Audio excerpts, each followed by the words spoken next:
these are the oldest active trains in the world. I mean, when I say active, there are some trains, some older trains that do work, but these are in constant use. Look, this one's still actually going.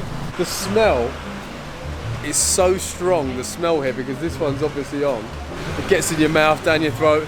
This is the biggest request from people back in London in the UK.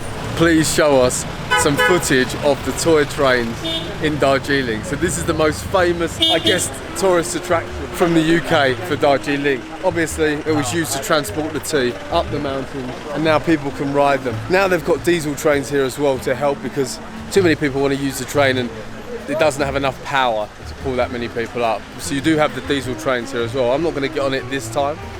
I'm going to go through the railway station. I'm going to get Gatty to explain a bit more about it.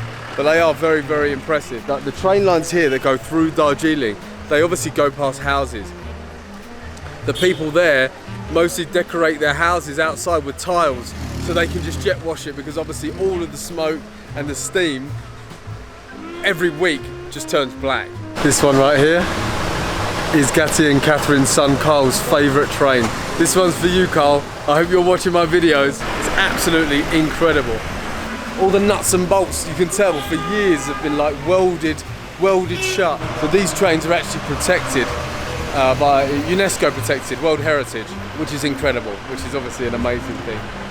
The impact that this tiny town has had on the whole area of this northeast, and the significance it's had in the world. Some of the mountaineers that have summited the highest peaks in the world. It's just incredible. We're going to go into the station now and have a look. Hopefully, we might be able to get the timetable. If we can catch a train coming in and out, that'd be amazing. So obviously the old track's been completely ripped out and the new metal modern tracks have been laid, but they've kept the old wooden sleepers for authenticity. So these used to be used, the old big metal trains, to transport the tea, obviously.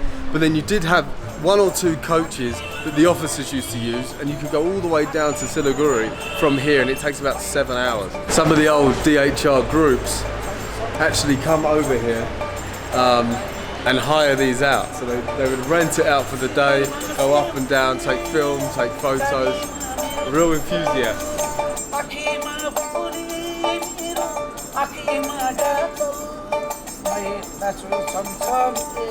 This guy here, incredibly famous. What they used to do back in the day was he was the chap that would visit different towns, different villages, and spread the news. So news about the king, news about the royal family, big news. He would travel from one village, they would tell him, he would come here, and he would sing the news and tell everyone in the next village what's happened in the previous village. Crazy. Love it, love it. We're just about to go in the Himalayan coffee shop. Now this place, since we've been here, the best coffee. But it is hidden away. If you're at the square, the main part, that's sort of where the water fountain is, you'll see Pine Ridge Hotel, which is there. And then you need to go up there. I promise you, you won't regret it. Super modern, lovely cakes, lovely staff, beautiful coffee.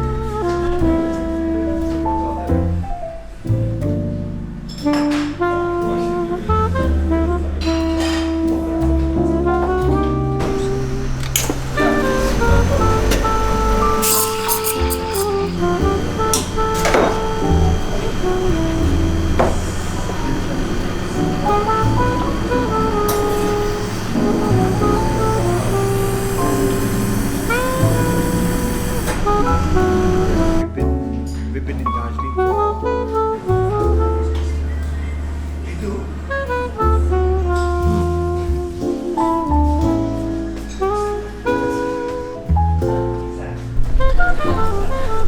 That Himalayan coffee was absolutely beautiful.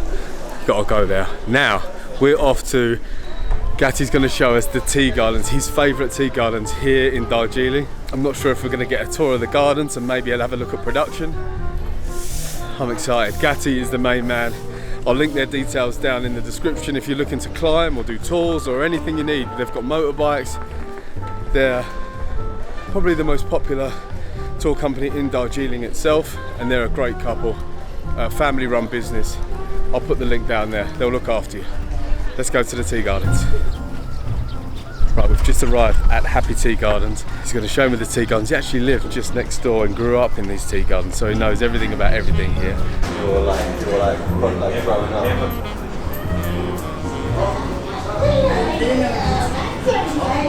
Where I was born. Oh yeah. There in Cutters in Greenwich.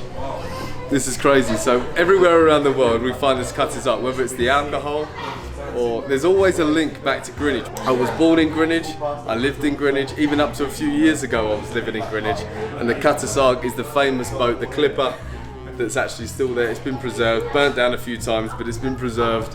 It's bizarre. I see it everywhere I go. There's something that reminds me of home. Tea. Yeah, it's purple tea, yeah.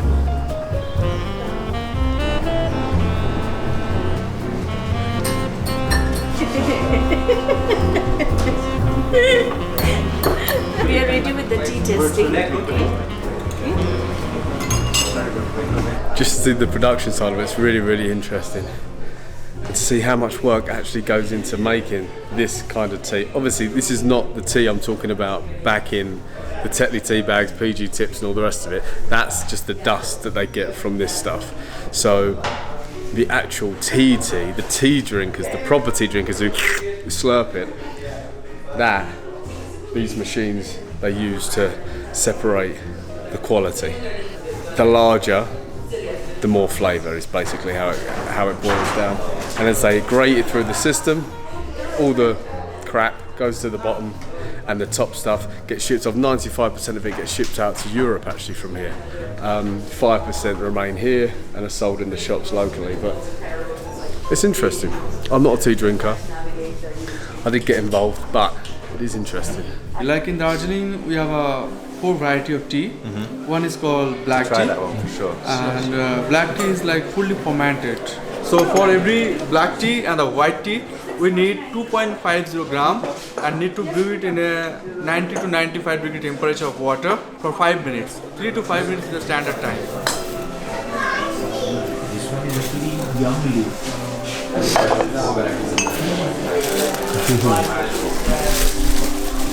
is 600. Hello?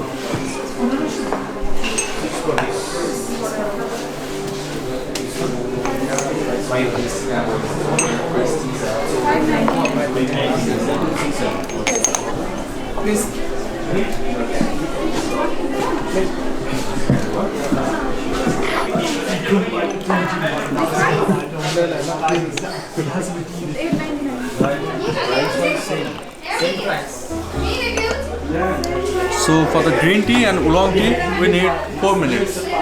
Basically green tea needs 3 minutes, but because of the big leaves, we'll brew it for 4 minutes because this takes some time to open up the leaves.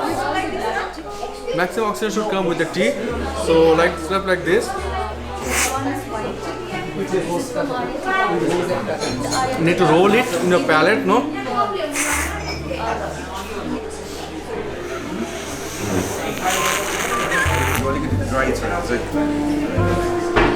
But this is more creamy, more sweet.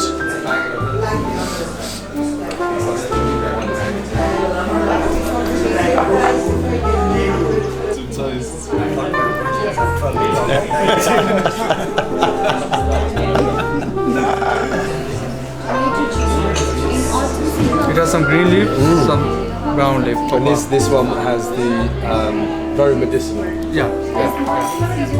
Okay. I've never tried oolong tea in my life, so this is going to be. Never tried any of them. It's like honey. Yeah. Okay. This is the strongest one.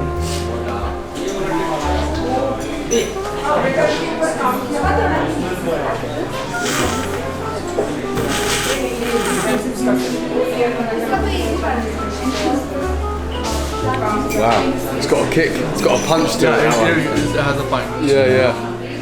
But not too much. Not too much. Still smooth. Yeah. That's interesting.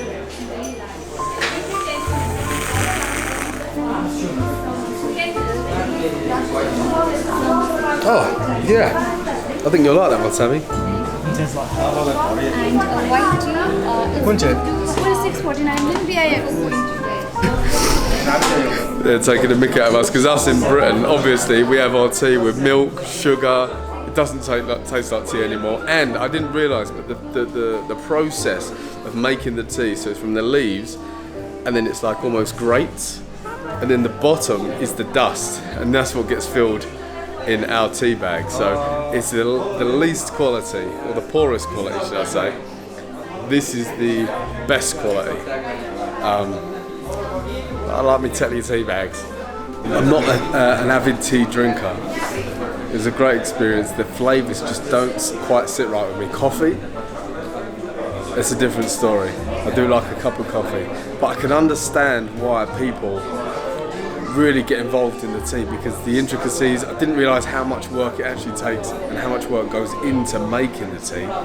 Not only that, but the flavours and the notes in the tea. You know when you go to a fancy wine restaurant and everyone's saying, oh, they can taste this and taste that and taste this. That's exactly what it's like. You've got so many different notes in each sip. It's very, very impressive how they make it. And obviously they don't make an abundance of the tea leaves, because it's a very delicate process, but I do appreciate the work, the labour that goes into it, and I appreciate the experience as well. So thank you, Maka.